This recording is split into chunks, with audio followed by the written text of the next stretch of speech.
ज्योतिष शास्त्र में सभी नवग्रहों का विशेष महत्व होता है, लेकिन जो भी बड़े ग्रह होते हैं उनका जब भी गोचर होता है, उनका गोचर बहुत अधिक महत्वपूर्ण होता है, क्योंकि ये जो गोचर होते हैं ये लंबे समय तक रहने वाले होते हैं।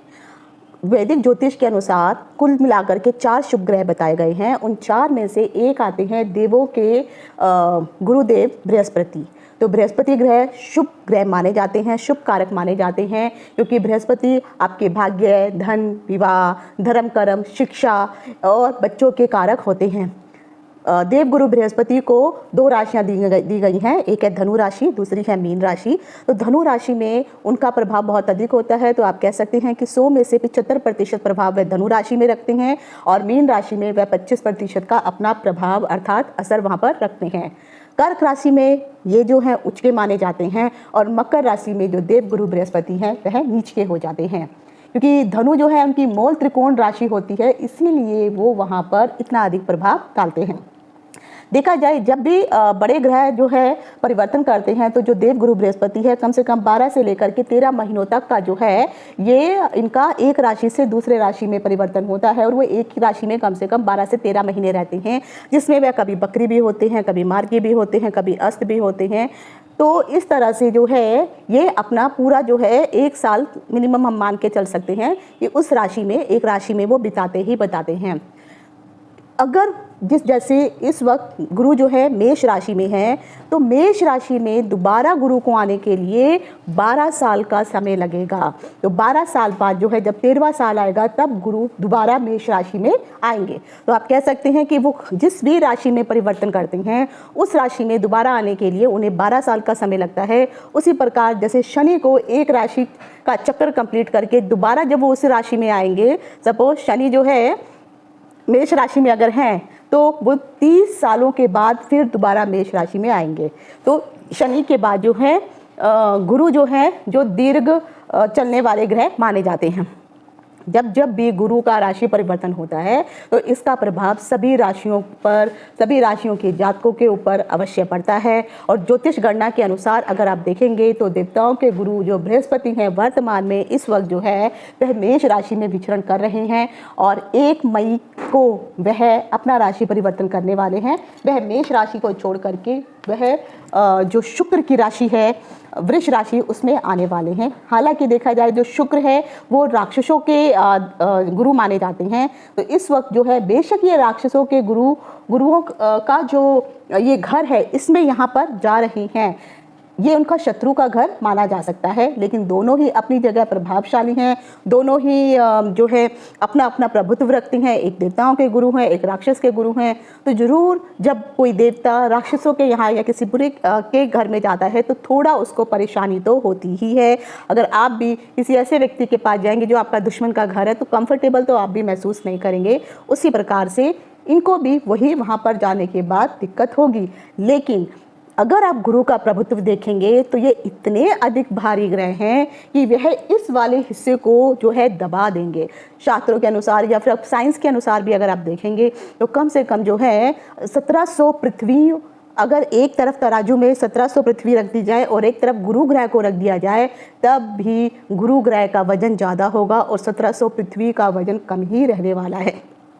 तो ये इतने बड़े ग्रह हैं।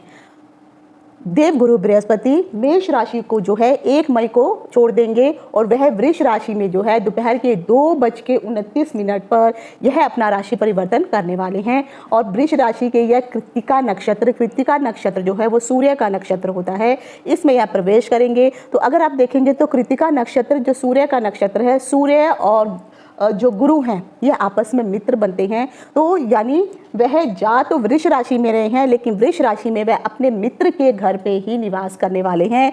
और वृष राशि में अगर देखा जाए तो कुल मिलाकर के 3 नक्षत्र आते हैं। तो कृत्तिका के 3 चरण जो है वो वृष राशि में रहने वाले हैं। वृष राशि में गुरु जो है 14 मई 2025 तक रहने वाले हैं और उसके बाद फिर से वह अपना राशि परिवर्तन कर लेंगे और वह दोबारा जो है वृष राशि को छोड़ के फिर बुध की राशि मिथुन राशि में आ जाएंगे। हालांकि देखा जाए तो ये बुध की राशि जो भी है यहाँ पे बुध और गुरु आपस में शत्रु माने जाते हैं। वृष राशि में जैसे मैंने कहा है कि कृतिका के 3 चरण, तो वो तीनों चरणों का भोग करेंगे। उसके बाद जब 3 चरण कंप्लीट हो जाएंगे तो वह रोहिणी नक्षत्र में जाएंगे।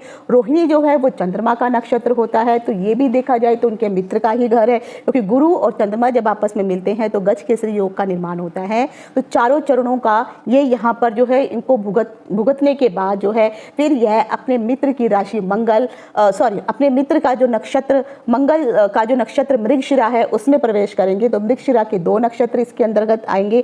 तो यह इन दोनों नक्षत्रों का भोग करते हुए जो है गुरुदेव पूरे 12 से 13 महीने वृष राशि में ही रहने वाले हैं। तो इन तीनों नक्षत्र कृतिका, रोहिणी और मृगशिरा, इन तीनों नक्षत्रों का भोग करते हुए वह फिर अगली राशि के लिए चले जाएंगे। देखा जाए तो जब भी ये राशि के परिवर्तन करते हैं तो हर कुछ समय के पश्चात जो है, क्योंकि 13 महीने तक रहने वाले हैं, तो ये नक्षत्रों का परिवर्तन करते जाएंगे। तो मेष राशि वालों के लिए या फिर जो भी 12 राशि वालों के लिए जो राशि का जो आपको फल देने वाले हैं, इनमें परिवर्तन होता जाएगा। यानी अगर मान लीजिए गुरु वृष राशि के कृतिका नक्षत्र में जब वो जाएंगे, तब उनका नक्षत्र के अनुसार इन वृष राशि वालों को फल जो है बदल जाएगा। गोचर के अनुसार एक फल मिलेगा और नक्षत्रों के अनुसार एक फल मिलेगा। और नक्षत्रों में भी वह जब चरणों का भोग करेंगे, अगर आप नवांश के अनुसार देखेंगे तो उसमें देवता नवांश, नर नवांश और राक्षस नवांश। तो जब तक वह देवता नवांश, कृतिका नक्षत्र के देवता नवांश में रहेंगे तो ये बहुत अच्छा फल देंगे। फिर ये नर नवांश में रहेंगे तो फिर थोड़ा मध्यम फल देंगे।